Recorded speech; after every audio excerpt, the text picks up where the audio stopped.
CGO কমপ্লেক্সে হাজিরা নুসরত জাহানের ফ্ল্যাট প্রতারণা মামলায় নুসরতকে তলব ইডির। অভিনেত্রী তথা বসিরহাটের প্রাক্তন তৃণমূল সাংসদ নুসরত দিল্লিতে হাজিরার অনুরোধ করেছিলেন। নুসরত আবেদন মানেনি তদন্তকারী সংস্থা এনফোর্সমেন্ট ডিরেক্টরেট। আর এবার সিজিও কমপ্লেক্সেই হাজিরা দিলেন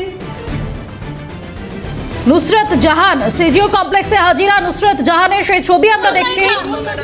ফ্ল্যাট প্রতারণা মামলায় নুসরতকে তলব করেছিল ইডি। অন্যদিকে অভিনেত্রী আবেদন করেছিলেন যে তিনি সিজিও কমপ্লেক্সে নয় দিল্লির ইডি দফতরে হাজিরা দিতে চান। সেই চিঠি পাঠিয়েছিলেন, কিন্তু তারপর এনফোর্সমেন্ট ডিরেক্টরেট সেই আবেদন খারিজ করে। এবার সিজিও কমপ্লেক্সে হাজিরা নুসরত জাহানের। ফ্ল্যাট দুর্নীতি মামলায় সিজিও কমপ্লেক্সে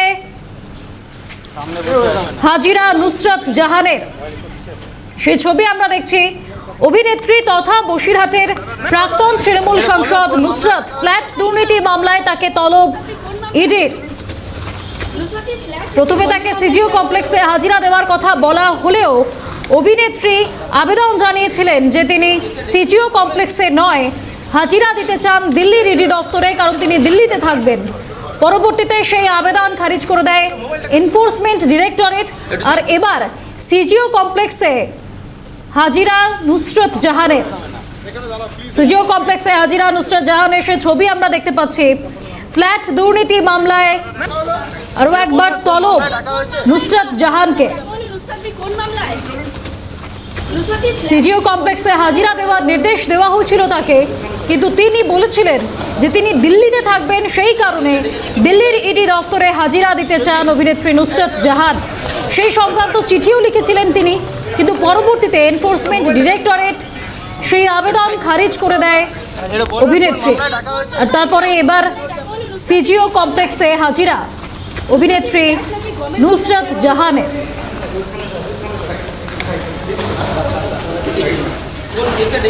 সিজিও কমপ্লেক্সে অভিনেত্রী তথা বসিরহাটের প্রাক্তন তৃণমূল সাংসদ নুসরত জাহান। ফ্ল্যাট প্রতারণা মামলায় নুসরতকে তলব এনফোর্সমেন্ট ডিরেক্টরেটের।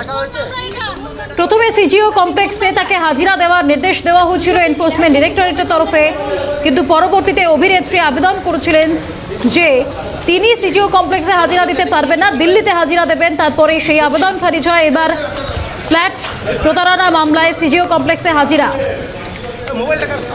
আমাদের সঙ্গে টেলিফোন লাইনে রয়েছেন প্রতিনিধি শুভজিৎ দে। শুভজিৎ, অভিনেত্রী তথা বসিরহাটের প্রাক্তন তৃণমূল সাংসদ, তিনি এবার সিজিও কমপ্লেক্সে হাজিরা দিলেন নুসরত জাহান, কি জানা যাচ্ছে?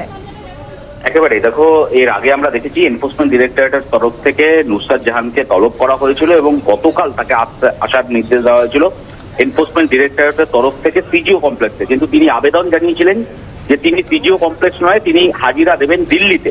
কিন্তু সেই আবেদন কার্যত নাকচ করে এনফোর্সমেন্ট ডিরেক্টরেটের পক্ষ থেকে আরো একবার নুসরত জাহানকে স্পষ্টত জানানো হয় যে সিজিও কমপ্লেক্স অর্থাৎ কলকাতার সদর দপ্তর এনফোর্সমেন্ট ডিরেক্টরেটের, সেখানেই তাকে আসতে হবে এবং সেখানেই হাজিরা দিতে হবে। সেই মর্মেই আজ সকালে আমরা দেখলাম যে ঘড়ির কাঁটায় 10:28 নাগাদ নুসরত জাহান তিনি তার স্বামীকে সঙ্গে করে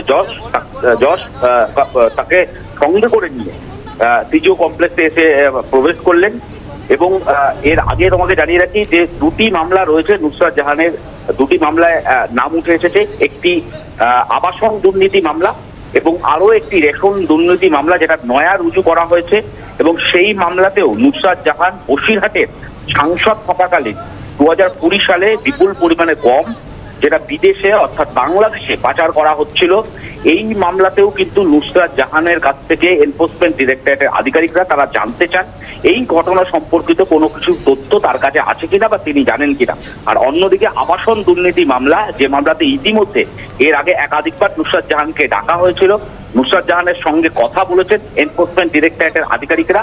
এই দুটি মামলাতে নাম থাকায় নুসরত জাহানকে ফের আরো একবার তলব এবং আর কিছুক্ষণের মধ্যেই তার যে জিজ্ঞাসাবাদ পর্ব, সেই পর্ব কিন্তু শুরু হতে চলেছে। বেশ, ধন্যবাদ শুভজিৎ। আমাদের সঙ্গে টেলিফোন লাইনে রয়েছেন প্রতিনিধি শুভদীপ মান্না। শুভদীপ, নুসরত জাহান সিজিও কমপ্লেক্সে হাজিরা দিলেন। দেখো, নুসরাত জাহান সিজিও কমপ্লেক্সে ইডি দপ্তরে এই কিছুক্ষণ আগে হাজিরা দিলেন। 10:28 নাগাদ কিন্তু নুসরাত জাহান ইডি দপ্তরের ভেতর প্রবেশ করলো। সূত্র মারফত যেটা খবর পাওয়া যাচ্ছে, রাজারহাটে প্রবীণ নাগরিকদের ফ্ল্যাট পাইয়ে দেওয়ার নাম করে প্রতারণা করেছেন। 2014 এবং 15 সালের ঘটনা। শঙ্কুদেব পান্ডা কিন্তু ইডি দপ্তরে অভিযোগ জানায় রাজারহাটে প্রবীণ নাগরিকদের ফ্ল্যাট দেওয়া হয়নি এবং ফ্ল্যাট বাবদ 5.5 লক্ষ টাকা করে নেওয়া হয়েছিল। তারই তদন্ত করছে ইডি আধিকারিকরা।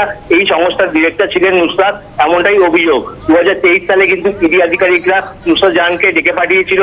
এই মুহূর্তে নুসরাত জাহান কিন্তু ইডি দপ্তরের ভেতরে গেছেন এবং ইডি দপ্তরের ভেতরে কিন্তু তিনি বসে আছেন। আর কিছুক্ষণ বাদেই কিন্তু তাকে জিজ্ঞাসাবাদ করা হবে বলেই জানা যাচ্ছে। বেশ, ধন্যবাদ শুভদীপ।